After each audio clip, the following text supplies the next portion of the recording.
Hello, welcome to my channel. Before proceeding to study, please subscribe to my channel. Today, we will explore the fascinating world of basic mechanical engineering. We'll dive into key concepts like tensile test, stress strain diagram of ductile and brittle materials, Hooke's law and modulus of elasticity. Slide 1. Introduction to tensile test. Let's begin with the tensile test, one of the most common tests used to study how materials behave under tension. A specimen of the material is held at both ends and pulled slowly until it breaks. This helps us understand how strong and how ductile the material is. Tensile test means stretching the material and observing how it behaves when pulled. It helps us calculate properties like yield strength, ultimate tensile strength, and elongation before breakage. A standard specimen, cylindrical or flat strip, is gripped in a universal testing machine, UTM, and load is gradually increased. As the load increases, we measure how much the specimen stretches. From this, we calculate stress, load per area, and strain, change in length per original length. The results are plotted as a stress-strain curve, which gives us a complete picture of material behavior. Ductile materials like mild steel stretch a lot before breaking. Brittle materials like cast iron break suddenly, with little elongation. Example: a mild steel rod stretches noticeably and forms a neck before breaking. Cast iron, on the other hand, breaks without much warning. Significance: knowing this behavior is important before using a material in load-bearing structures. You don't want a brittle material in a bridge beam that can crack without warning. Slide 2. Stress-strain diagram for ductile materials. Now we'll examine what a typical stress-strain diagram looks like for a ductile material like mild steel. First, we have the proportional limit. Here, stress and strain are directly proportional. This is where Hooke's law is valid. Then comes the elastic limit. If stress is removed before this point, the material returns to its original shape. This is elastic deformation. Beyond this, the material begins to deform permanently. The point where this starts is called the yield point. After yielding, the stress continues to rise till it reaches the ultimate tensile strength, UTS, the maximum stress the material can handle. Afterwards, the material starts to narrow, necking, and eventually breaks at the fracture point. The area under the curve tells us how much energy the material absorbed before breaking, called toughness. Ductile materials have a long curve and high strain before breaking. They are capable of stretching a lot. Plastic deformation is the permanent stretching of the material after crossing the elastic limit. Example: a steel wire in a bridge may stretch slightly under traffic load, but if stressed beyond yield, it won't return to its original shape. Slide 3. Stress-strain diagram for brittle materials.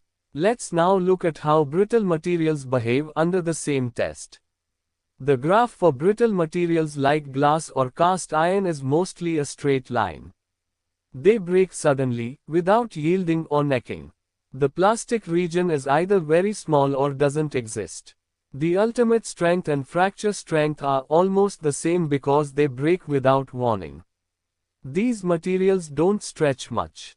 So, you cannot tell they're about to fail. This makes them risky under dynamic or shock loads. There's no necking, they break cleanly.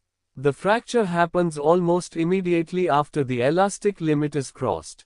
Their modulus of elasticity is often high, meaning they are very stiff but not flexible. Example: a ceramic tile will crack suddenly if you try to bend it even slightly. Significance: use brittle materials only where compression is expected, not tension or bending, for example, in columns or flooring tiles. Slide 4. Hooke's law and modulus of elasticity. Let's now understand Hooke's law, a fundamental concept in material science. Hooke's law says, stress is directly proportional to strain, as long as the material remains in its elastic region. This is written as stress equals A times strain, where A is the modulus of elasticity or Young's modulus. Modulus of elasticity, A, tells us how stiff a material is. A high value means the material doesn't deform much under stress. For example, steel has a very high modulus, while rubber has a low modulus, it stretches easily.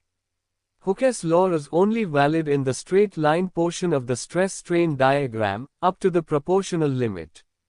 Elastic limit, the maximum stress a material can bear without permanent deformation.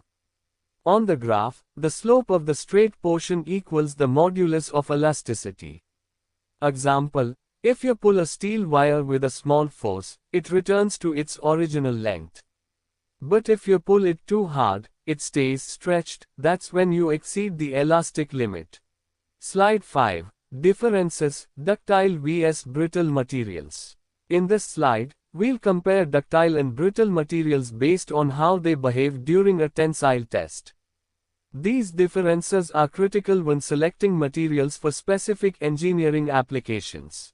1. Yielding. Ductile materials like mild steel show a clear yielding point, where the material starts deforming plastically.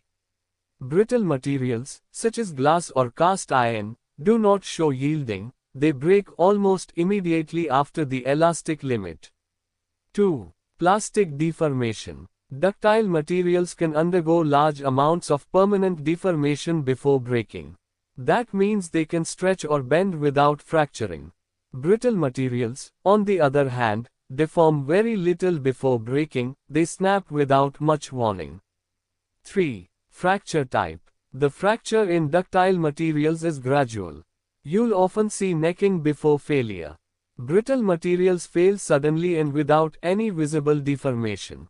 That's why their failure can be dangerous if not expected. 4. Stress-strain curve shape. For ductile materials, the stress-strain curve has a long curve with a significant plastic region. For brittle materials, the curve is steep and ends abruptly, with almost no plastic region. 5. Ductility. This refers to how much a material can elongate before breaking. Ductile materials like copper or aluminum can stretch a lot. Brittle materials like ceramics cannot, they are said to have low ductility. 6. Toughness. Toughness is the ability to absorb energy before fracture. Ductile materials absorb more energy, which makes them safer for dynamic loading. Brittle materials absorb less energy, which makes them vulnerable to cracking under sudden forces. 7. Area under stress-strain curve. This area visually represents the toughness. Ductile materials have a larger area under the curve, more energy absorbed. Brittle materials have a smaller area, they break without storing much energy. 8. Example materials. Ductile, mild steel, copper, aluminum. Brittle, cast iron, glass, ceramics.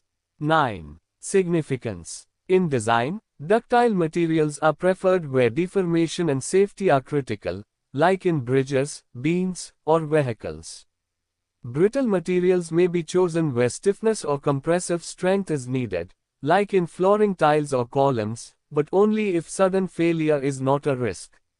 This comparison is useful when choosing materials for construction, machinery, or structural components. You want ductile materials in bridges and buildings to absorb shock. Brittle materials are okay in compression, like in tiles or concrete blocks. Always choose materials that match the expected type of loading and environment.